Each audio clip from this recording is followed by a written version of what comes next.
아이들이 가진 수많은 특권 중 하나는 바로 자유롭게 질문할 수 있는 권리가 아닐까 싶은데요. 불은 왜 뜨겁고 물은 왜 흐르며 또 병아리는 왜 노란지 등 아이들과 함께하는 순간은 항상 물음표의 향연이라고 해도 과언이 아닐 것 같습니다. 하지만 어느 순간부터 기존 교육체제에 익숙해진 아이들은 하나둘 질문을 잃어가고 수업 중 질문 시간이 가장 조용하다는 뼈있는 농담이 회자되기도 하는데요. 1 더하기 1이 어째서 2가 되어야 하는지 묻는 한 소년에게 무려 11장이나 되는 답변서를 써서 전해주었다는 한 노벨상 수상자의 일화는 질문이 사라진 우리 사회에 시사하는 바가 큰 것 같습니다. 박종화의 창의력의 탄생 그 마지막 시간, 오늘도 아주 유익한 강연이 준비되어 있으니까요. 귀 쫑긋 기울여 주시길 바랍니다.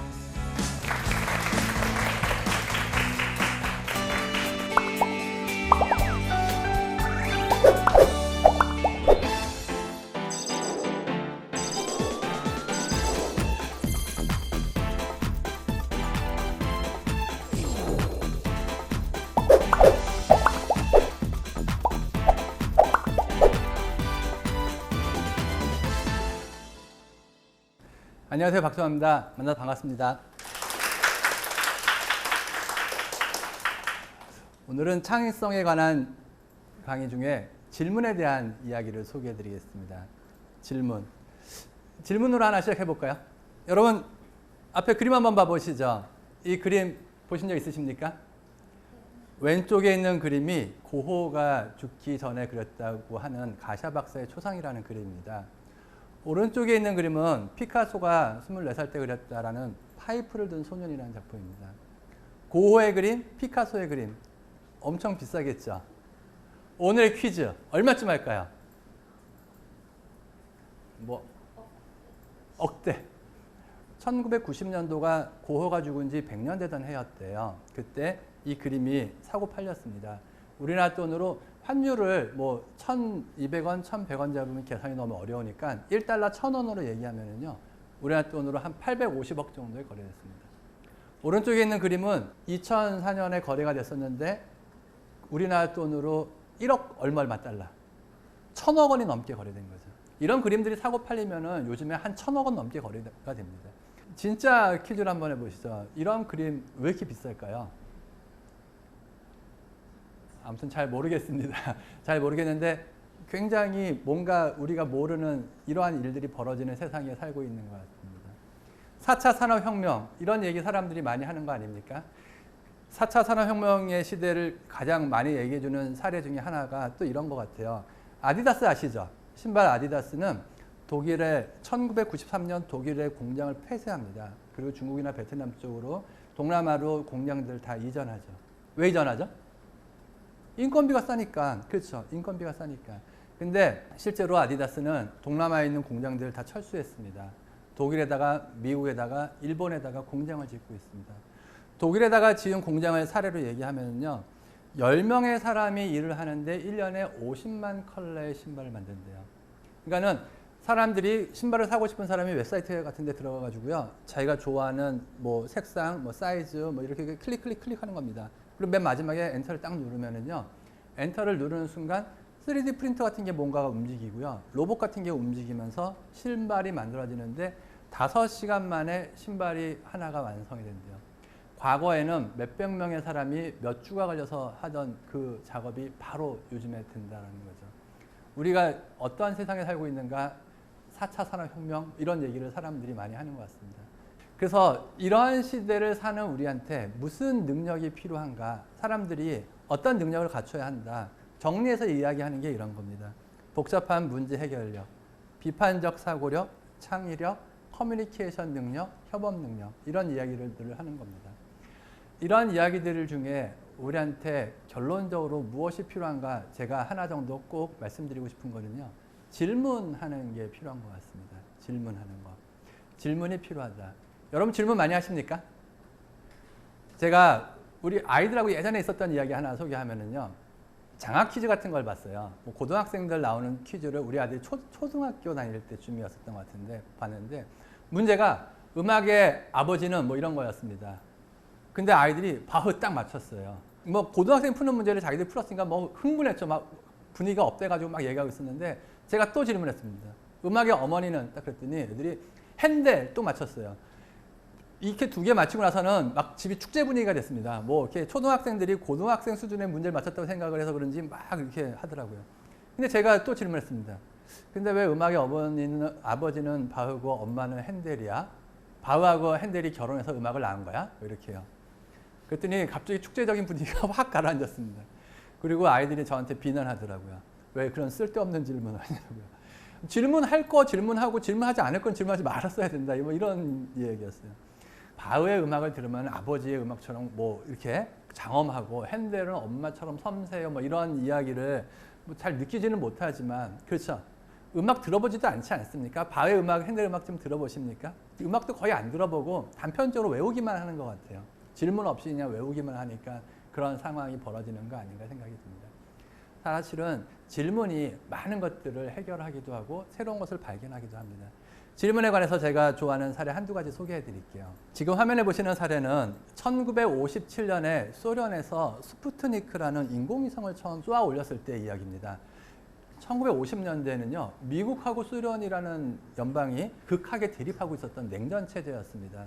굉장히 냉전으로 대립하고 있어가지고 인공위성을 소련에서 처음 쏘아 올린 거는요, 미국 사람들이나 서방 사람들한테는 굉장히 충격적인 뉴스였습니다.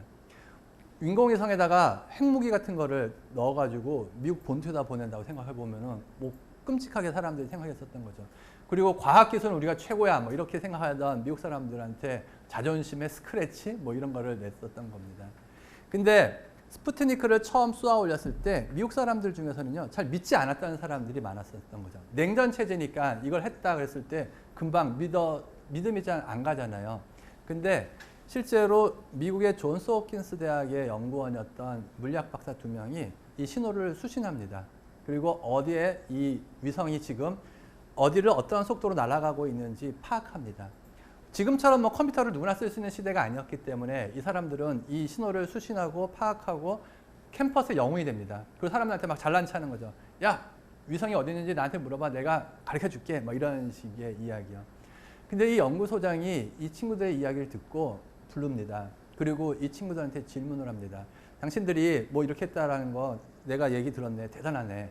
근데 위성이 일정한 궤도를 일정한 속도로 날아가고 있을 때 위성에서 오는 신호로 내가 지구상에 어디쯤 있는지 파악할 수 있을까? 이런 거꾸로의 질문을 합니다.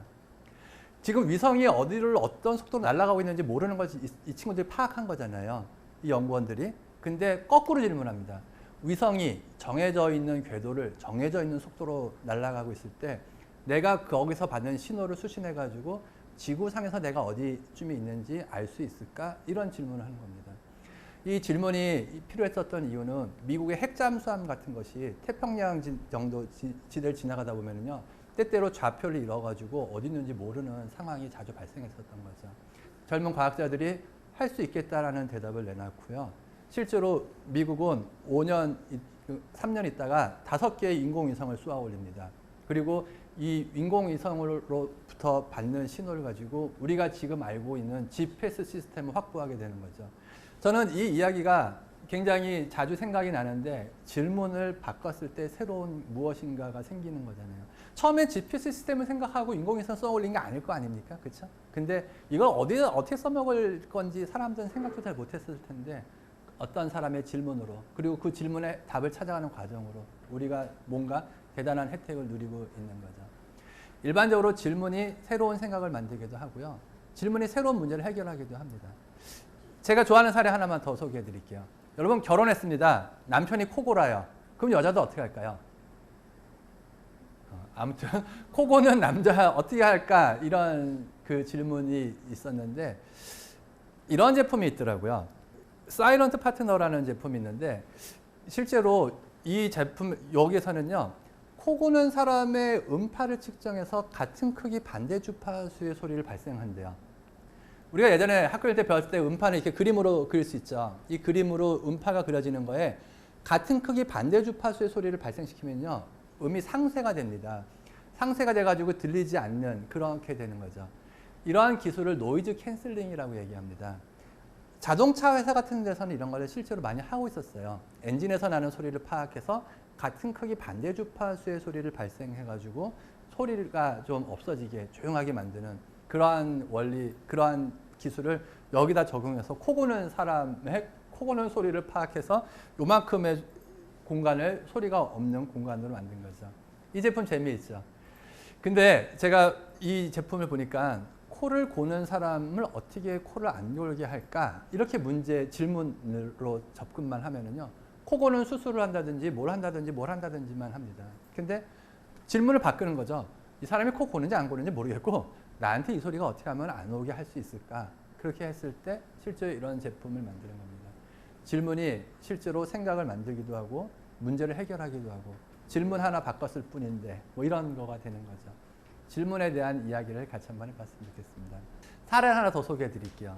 여러분 나이팅게일 아십니까? 간호사 나이팅게일, 백의의 천사 나이팅게일. 나이팅게일이요. 실제로 영국 왕립통계학회 여성 1호 회원이 나이팅게일입니다. 통계학자였다라는 거죠. 우리가 그 차트 같은 거 쓰시죠? 그려보시죠. 발표할 때 차트. 동그라미 그려서 퍼센티지 내시잖아요. 막대 그래프 같은 거 그리시잖아요. 이 차트를, 지금 화면에 보시는 게 나이팅게일이 그린 차트입니다. 최초로 우리가 쓰는 차트와 같은 그림을 도안하신 분이고 그것을 가지고 여왕한테 보고해가지고 병사들이 죽는 이유를 보고했었던 겁니다. 당시에 사람들은 군대에서 병사가 죽으면 뭐 부상당했으니까 죽는다 이렇게만 생각을 했습니다. 근데 이분이 사람들이 왜 죽는지 실제로 스스로 질문을 하고 답을 찾아봤습니다. 답을 찾아봤더니 사람들은 부상 때문에 죽는 게 아니라 질병으로 죽는구나라는 것을 발견합니다. 질병으로 죽는구나 하는 자신의 발견을 지금 보시는 것처럼 차트 형식으로 표현해서 여왕한테 보고하고요. 여왕한테 지원을 받아가지고 병역 내에 위생시설을 대폭 바꾸면서 죽는 사람들을 살려내는 그러한 상황이 벌어지는 거죠. 그러니까 실제로 사람들의 질병을 구한 거는 뭐 병을 극복하고 이런 게 아니래요. 위생이 사람들의 평균 수명을 확 늘렸다는 거죠. 사실 100년 좀 더 전까지는요. 평균 수명이 40년, 30년밖에 안 됐습니다. 근데 지금은 얼마 있으면 이제 100세 시대가 된다는 거 아닙니까? 30, 40대였던 평균 수명을 7, 80까지 뭐 확 올린 거가요. 위생에 대한 개념 같은 게 생긴 거거든요.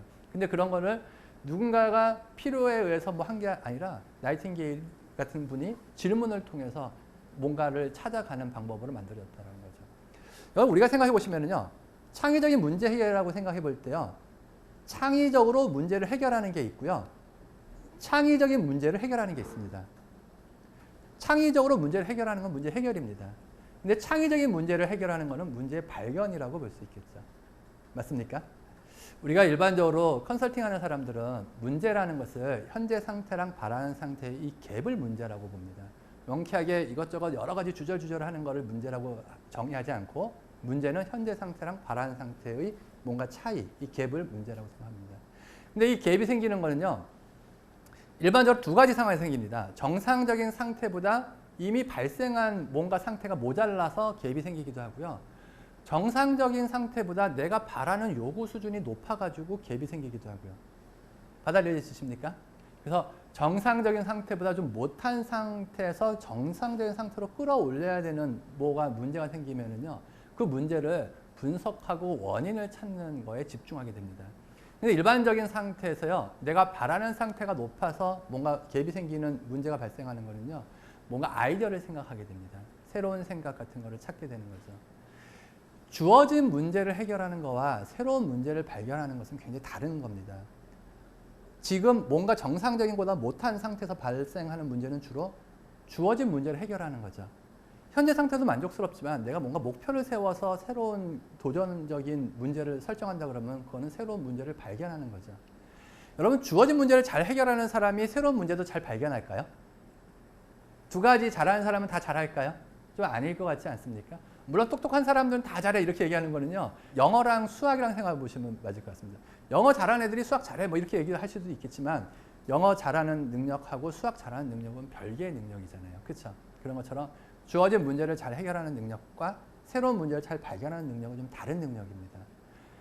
우리한테는 어떠한 능력이 좀 더 필요할까의 관점으로 한번 접근해 보시죠. 이거 한번 봐보실래요? 화면 한번 보시면은 이 옛날 이야기가 뭔지 딱 한눈에 들어오시죠.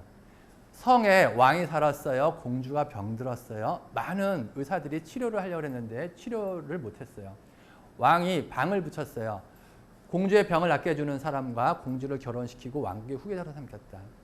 시골에 삼형제가 살았어요. 첫째가 갖고 있는 마법 만환경을 보고 그 방을 봐서, 둘째가 갖고 있는 천리마를 타고 그 왕국에 가서, 셋째가 갖고 있는 마법의 사과를 먹여서 그 공주의 병이 나았어요. 그렇죠? 그리고 이 동화에는 질문이 있죠. 왕은 공주를 누구랑 결혼시킬까? 누구랑 공주를 결혼시키죠? 셋째랑 공주를 결혼시킨다는 거잖아요. 마법의 사과를 준 셋째랑 공주를 결혼시킨다. 근데 사람들은 이렇게 얘기하는 이 동화의 결론이 농경사의 프레임이라는 거예요. 농경사의 프레임. 농경사에 먹는 게 최고로 남는 거예요. 그렇죠? 똑같은 질문을 헨리 포드와 같은 산업화 시대 사람들한테 했다 그러면은 찰리마가 가장 큰 기여를 했기 때문에 둘째랑 결혼시켜야 돼요. 이렇게 얘기할 거라는 거죠. 근데 지식 기반적인 사회에 새로운 것을 창조하는 우리 시대의 사람들은 첫째가 망원경으로 방을 봤기 때문에 그 다음 일이 벌어졌어요. 첫째가 가장 큰 역할을 한 거예요. 이렇게 생각하는 게 요즘 세상에 가장 맞는 생각이라는 겁니다. 문제의 발견과 문제 해결이라는 관점으로 보면은 문제를 발견하는 사람이 문제를 발견했기 때문에 해결할 일도 생겼다는 거죠. 더더욱이 요즘에 AI, 뭔가 인공지능, 4차 산업혁명 이런 얘기 하지 않습니까? 기계가 굉장히 똑똑해져 가고 있기 때문에요. 웬만한 문제는 기계가 다 해결해 줍니다. 근데 중요한 건 무엇인가? 문제가 무엇인지 또는 어떠한 문제를 우리가 가져야 되는지 설정이 잘 안 된다는 거죠. 질문과 답이라는 키워드를 생각해 보시면요. 문제 발견이 있고 문제 해결이 있다 그러면 문제를 발견하는 게 굉장히 중요한 키워드다. 이렇게 생각해 보시면 좋을 것 같습니다. 이런 관점으로 한번 생각해 보시면요. 질문의 반대말이 뭘까? 질문의 올바른 반대말은 답이 아니라 사실 암기인 것 같습니다. 제가 오늘 여러분한테 해드리고 싶은 키워드는요. 질문의 반대는 암기다라는 말입니다. 질문과 암기라는 키워드요. 암기하고 질문을 한번 보시면은요. 암기라는 거는요. 남이 시키는 대로 한다라는 거죠. 질문을 한다는 건요. 내가 주도적으로 무엇인가를 한다는 겁니다. 남이 시키는 대로 주어진 대로 소극적으로 눈치 보면서 뭔가 한다. 이 사람은 그냥 순응하는데 암기하는 겁니다. 근데 질문을 하는 사람만이 자기가 생각하고 선택하고 결정하고 책임지는 이런 역할을 하는 겁니다. 상황을 주도한다. 여기에 창의성의 가장 중요한 포인트가 있는 것 같습니다. 암기와 질문과 암기라는 키워드로 한번 정리해 보셨을 때 다른 사람이 얘기하는 걸 무작정 따라가는 암기만 하지 마시고요. 여러분의 생각을 갖는 질문을 하시면 좋겠습니다. 그걸로 여러분의 창의성을 만드시면 좋겠습니다. 사례를 하나 소개해 드릴게요. 정주영 회장님 아시죠? 현대그룹을 창업하셨던 정주영 회장님. 현대그룹의 역사의 초창기에 빠지지 않고 등장하는 정주영 회장님의 자서전에 빠지지 않고 등장하는 이야기가 이런 게 있습니다. 1952년 한국 6.25 전쟁이 진행되고 있었을 때 부산에 유엔군 묘지를 단장하는 공사를 미8군에서 발주합니다. 근데 공사 조건이 한겨울이었는데 파란 잔디를 깔아달라는 거였어요. 많은 건설회사 사장들이 그 일거리를 얻고 싶었겠죠. 어려운 시절이니까 돈을 벌 수 있는 기회니까. 근데 한겨울에 파란 잔디를 깐다. 말이 안 되지 않습니까? 다 그냥 돌아갔습니다. 근데 젊은 정주영 사장만이 그 미군 장교한테 물어봤습니다. 근데 왜 한겨울인데 파란 잔디를 깔려고 합니까? 이 장교 이야기가 1월 달에 우리 아이젠하워 대통령이 오시는데 대통령한테 이 황량한 모습을 그냥 보여드릴 수는 없다. 이렇게 얘기하니까 이 정주영 사장님이 아니 그러면 대통령이 쑥 지나가다가 보기에 파릇파릇하게만 보이면 되겠네? 이렇게 얘기하니까 뭐 그러면 된다. 이렇게 얘기하니까 그럼 이 공사 우리가 하겠다 하고 그 공사를 맡아가지고요. 저도 시골에서 안 살아봐서 모르는데 보리삭이 요만큼 자라면 파릇파릇하대요. 낙동강 하구에서 보리삭을 왕창 옮겨다가 쫙 심었던 거죠. 그걸 보니까는 파랗게 쭉 물들었던 거죠. 미군 장교가 원더풀 당신 대단하다. 그리고 그 다음서부터 미8군에서 나오는 모든 공사는 이 정주영 사장한테 다 밀어줬다는 거거든요. 이게 현대건설의 초창기에 있었던 아주 큰 사건 중에 하나인데요. 여러분 이 사건에 대해서 사람들이 이야기하면서 보리삭으로 잔디를 대체했어요. 아이디어 참 좋죠. 이런 아이디어를 얘기하시더라고요. 근데 여러분 이 이야기를 쭉 들어보시니까 이 이야기 핵심이 뭔 것 같습니까?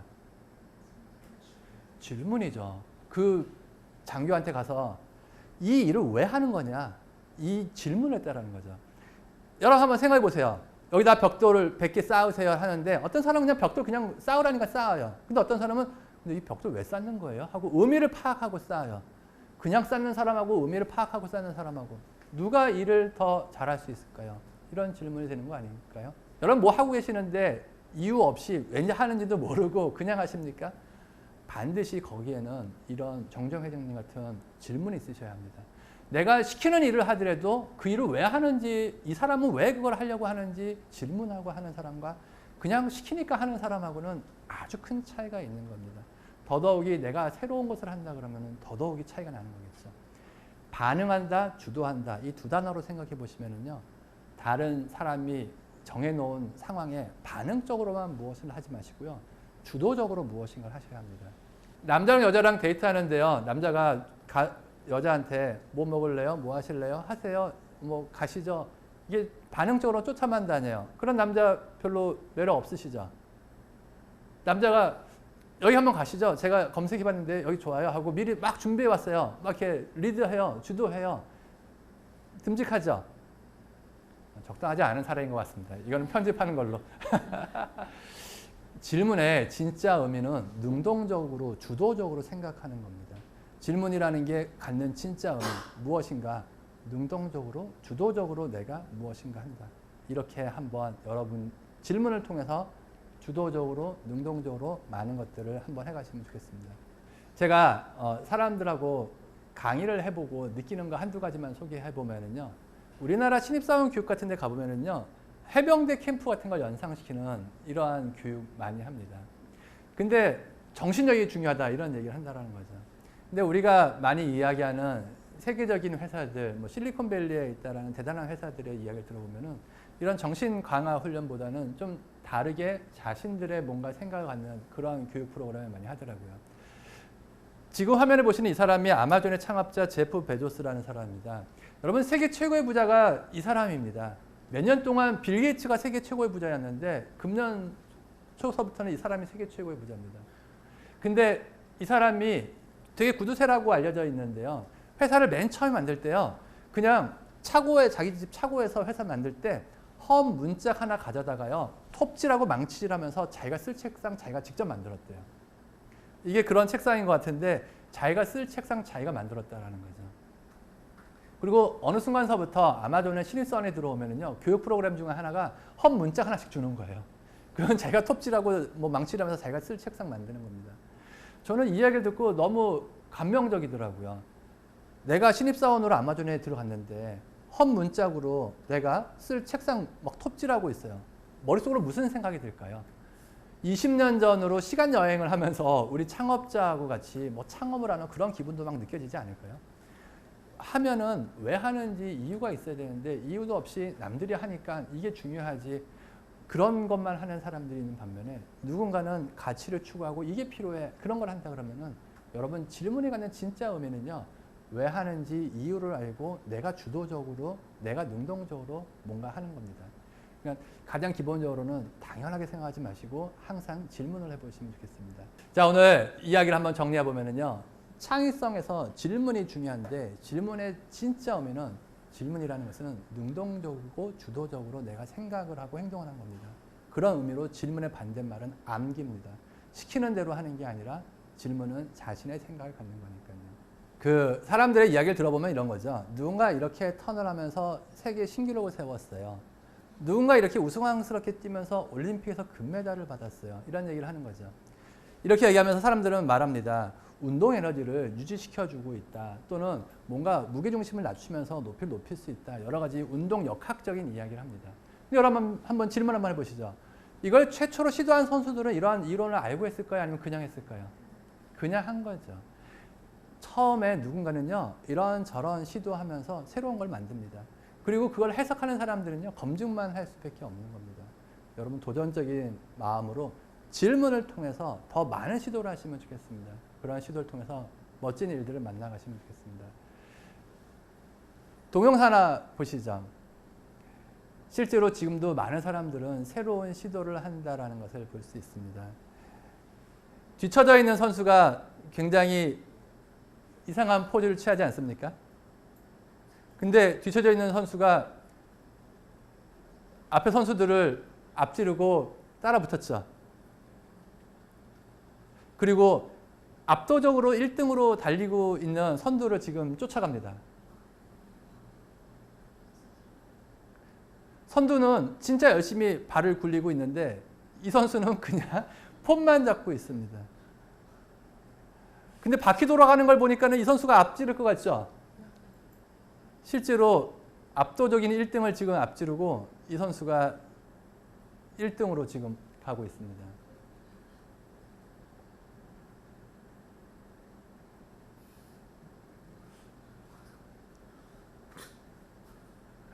앞에 라이드 하는 사람 되게 웃기죠? 오토바이 타고 가면서 라이드 하다가 이런 폼 재분.